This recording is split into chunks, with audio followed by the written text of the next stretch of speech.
ভালো হয়েছে। ওকে, বসো।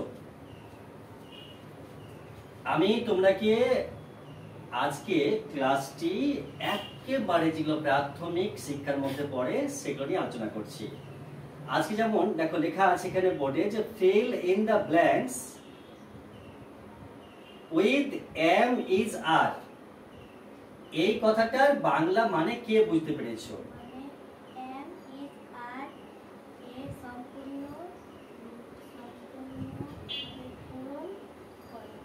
কি হবে এটার মানেটা?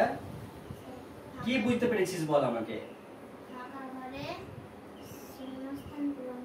কি করে, কি দিয়ে? ওকে, তুমি বলো। তাহলে এম ইজ আর বসিয়ে শূন্যস্থান পূরণ করো, মানে ফাঁকা জায়গা ভরে দাও। ওকে, তাহলে আমি জিজ্ঞেস করছি ভালোটা তুমি বুঝতে পেরেছো? এখানে বলেছে fill in the blanks with am is are. Actually এগুলোকে হেল্পিং ভার্ব বলে বা প্রিন্সিপাল ভার্বে মাঝে মাঝে কাজ করে কিন্তু এগুলো। হ্যাঁ, এগুলো সেন্টেন্সকে মানে সেন্টেন্স গঠন করতে মেন ভার্বকে মানে প্রিন্সিপাল ভার্বকে তো এগুলো সাহায্য করে। এই জন্য কি হেল্পিং ভার্ব বলে বা অক্সিলারি ভার্ব বলে। ওকে, তো এম ইজ আর, এম মানে হই, ইজ মানে হয়, আর আর মানে হও বা হয়। ওকে, তাহলে তিনটে মানে কিন্তু হয় হয় আমরা বুঝি। তাহলে feel in the blanks, blank মানে কিন্তু ফাঁকা জায়গা বলে। হ্যাঁ, আর ফিল মানে ভরে দেওয়া, আর উইথ মানে সাথে। আরে আমি যাক, ঠিক আছে। এরপর আমরা সেন্টেন্স লিখেছি, এগুলো তোদের বই থেকে লেখা আছে। তো এগুলো লিখেছি দেখ কিভাবে, যে এ বি সি ডি চারটা প্রশ্ন করা আছে, সাথে একটা যোগ করা আছে, মানে 8টা প্রশ্নের উত্তর লাগবে এখানে কিন্তু। হ্যাঁ, তো প্রথমে লিখেছি হি ড্যাশ আ বয়, এটা মুছে গেছে, এখানে বয় আছে।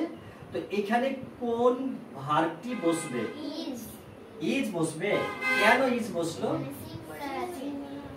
এখানে সাবজেক্ট বা পারসন দেখো সিঙ্গুলার আছে, তার জন্য ইজ বসেছে।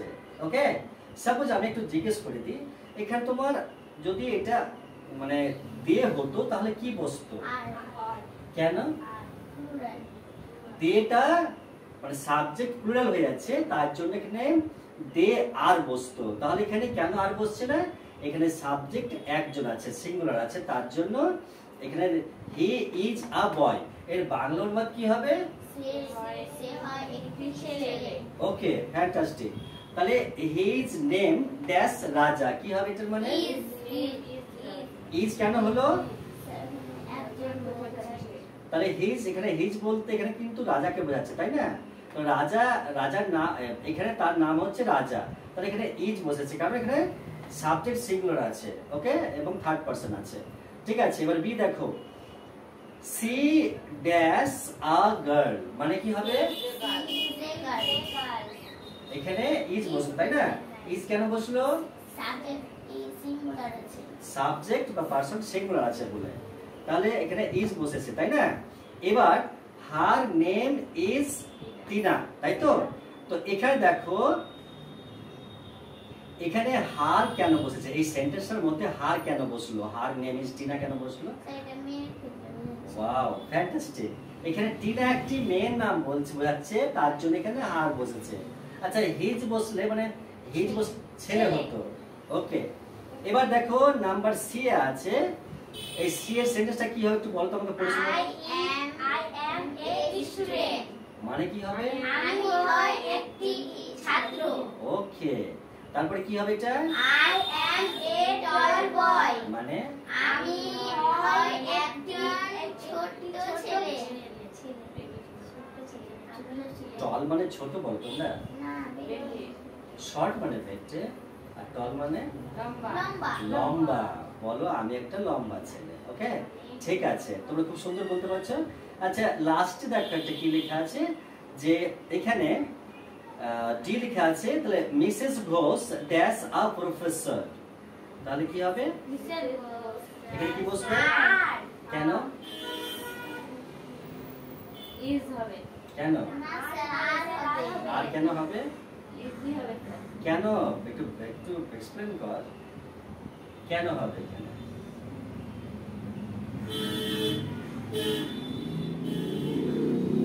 এখানে মিসেস ঘোষ বলতে একজনই বোঝাচ্ছে, তাহলে কি হবে? আর কেন হবে? ইজ হবে। তুমি কি বলছো গো? মিসেস একদম ঘোষ। কনফার্ম? ইজ হবে হ্যাঁ। কেন? স্যার আর হবে।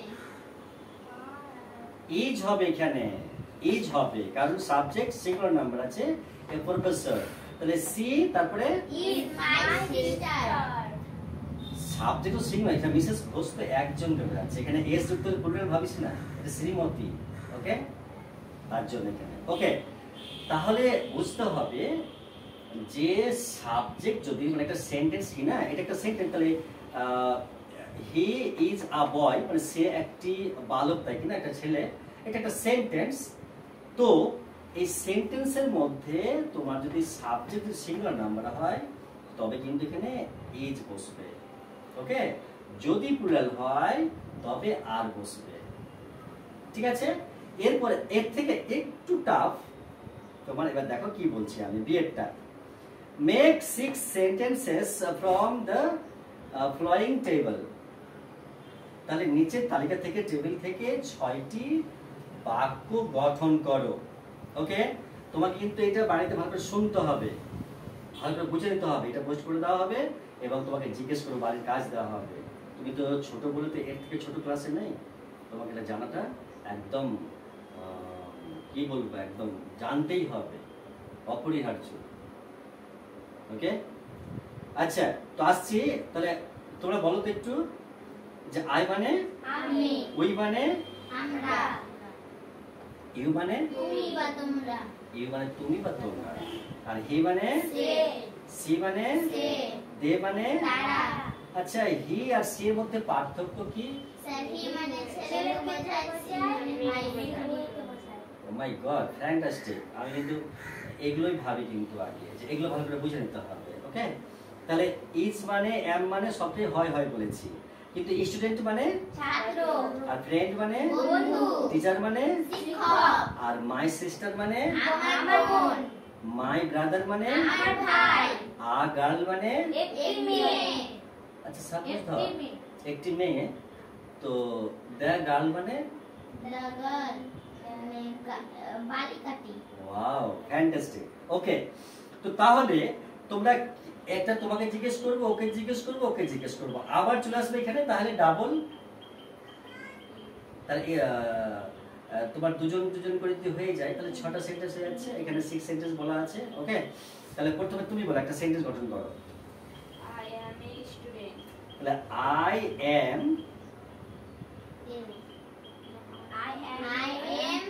I am student. আচ্ছা আই এম এ স্টুডেন্ট, ঠিক আছে, এটা হয়ে গেছে। তুমি বলো এবার। We are friend. We are Friend. We are friend. তো উই আর ফ্রেন্ড যদি হয় তাহলে তো আমরা সবাই বন্ধু, তাই কি না, আমরা বন্ধু, তাহলে এখানে তো ফ্রেন্ড তো সিঙ্গুলার হবে না, Raise the তাহলে এস যোগ করতে হবে, তাহলে উই আর ফ্রেন্ডস হবে তো, তাই কি না। তাহলে এখানে তোমার এখানে ফ্রেন্ডে কি এস যুক্ত আছে? না। তোমাকে এটা এস যুক্ত করে নিতে হবে। তুমি বলো। You are a teacher. তাহলে you are A a teacher. Okay, fantastic. এটার বাংলা অনুবাদ কি হবে? মানে তুমি হও একটি শিক্ষক। শিক্ষক, তুমি হও একজন শিক্ষক। ওকে, তুমি এটা একটা বলবে কোনো কিছু, একটা সেন্টেন্স What? কি হবে? You have to translate into English. Look at the board.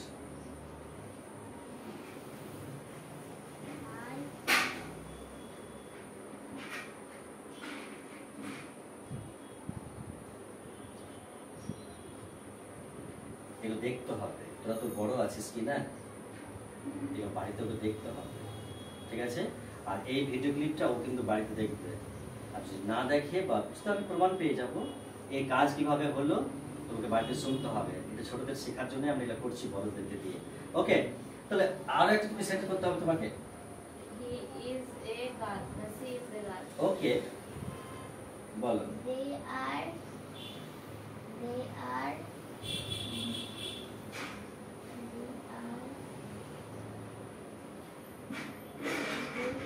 friends. They are friends, তুমি বলো।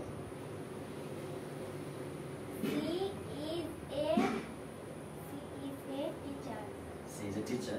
She is a teacher. Okay, he is a teacher হতেই পারে, টিচার টিচার কিন্তু আবার কোনো জেন্ডার মানে কমন জেন্ডার কিন্তু এটা। টিচার মেয়েদের হতে পারে, ছেলেও হতে পারে, ফ্রেন্ড ছেলেও হতে পারে, মেয়েও হতে পারে, উকিল ছেলেও হতে পারে, মেয়েও হতে পারে, সিঙ্গার ছেলে হতে পারে, মেয়ে হতে পারে। এরকম অসংখ্য ওয়ার্ড আছে যেগুলো কমন সেন্সে ব্যবহার করা হয়। ওকে, তো ঠিক আছে, ফ্রেন্ডটা কিন্তু কমন, তুমি ছেলেও ফ্রেন্ড হতে পারো, মেয়েও ফ্রেন্ড হতে পারো। তো ঠিক আছে, খুবই সুন্দর। সব থেকে আমার বড় চিন্তা ভাবনা যেটা গুরুত্বপূর্ণ বিষয়, সিনট্যাক্স। আমি তোমাকে একটা জিনিস বেশি বোঝাবার চেষ্টা করি সব থেকে, যে সিনট্যাক্স মানে সেন্টেন্স ট্রান্সফরমেশন অফ সেন্টেন্স, মানে বাক্য গঠন করা। ঠিক আছে, বাক্য গঠন করা শিখতে হবে। তোমরা কি জানো যে সেন্টেন্স কয় প্রকার?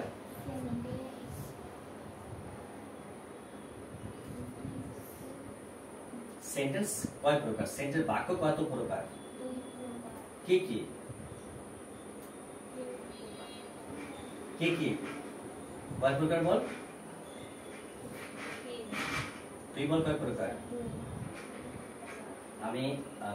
আমি এক্সট্রিমলি সরি তোমার এটা না জানার জন্য।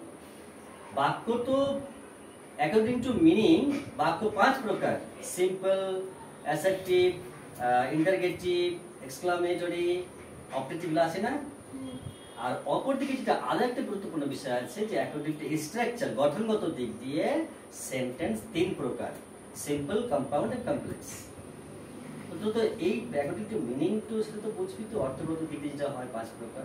4 প্রকার ইংলিশ বই বেশি দেওয়া থাকে, ঠিক আছে? আর 5 প্রকার আমাদের ওয়েস্ট বেঙ্গল বলে হাজারো বই দেওয়া আছে 5 প্রকার। তোরা জানিস অথচ ভুলে গেছিস। ওকে, আচ্ছা, ইন্টারগেটিভ সেন্টেন্স কাকে বলে বা ইন্টারোগেটিভ?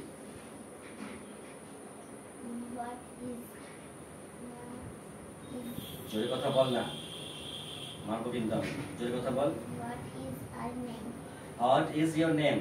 তোমার নাম কি? এটা ইন্টারগেটিভ সেন্টেন্স হয়ে গেল, জানে অবশ্য ভুলে যাচ্ছে এখন, মানে পাজল হয়ে যাচ্ছে। ওকে, তুমি একটা ইচ্ছাকৃত বাক্য বলো যেটাকে অপারেটিভ সেন্টেন্স বলে। কেউ বলতে পারবে? আমি আমার দর্শক বন্ধুদের বলি যে এরা তো বেশ তোরা 4-5 মাস থেকে পড়ছিস তো, কিন্তু অ্যাকচুয়ালি পড়া কিন্তু অ্যাপ্রোপ্রিয়েটলি হয় না। কারণ আমরা তো বাড়িতে থাকি, কিন্তু রুটিন মাফিক ছেলে মেয়ে ক্লাসে আসছে না। এবং আমার সন্দেহ যে অভিভাবকগণ মানে যতটুকু উপযুক্ত সময় সুযোগ দেওয়া বা ছেলে মেয়ে কিভাবে পড়ে যাচ্ছে বাড়িতে, ক্লাস থেকে বা স্কুল থেকে বা টিউশন থেকে, গার্জেন দেখে না। আর দ্বিতীয়ত ছেলে মেয়েরা কতটা কি পড়ছে সেটাও খোঁজ রাখে না। আর ওরা যে এই যে কি করছে বা কতটা শিখেছে সেটা তো দেখেই না। আর আমাদের সমাজে দেখছি আমি যে ইংরেজিটা খুব জটিল, মানে মানে খুব কি বলবো, যে খুব মানে কি যে ভয়ের একটা জিনিস, খুব ভয়, এটা ভাবে ওরা, মানে এত জটিল সমস্যা মনে করে ইংলিশটাকে। কিন্তু যে কোনো জিনিসে শিখতে গেলে তার মনোযোগ থাকতে হবে, চেষ্টা থাকতে হবে এবং শেখার একটা আগ্রহ থাকতে হবে, তবেই শেখা সম্ভব হবে। ঠিক আছে? ওকে, ক্যামেরাটা বন্ধ করো।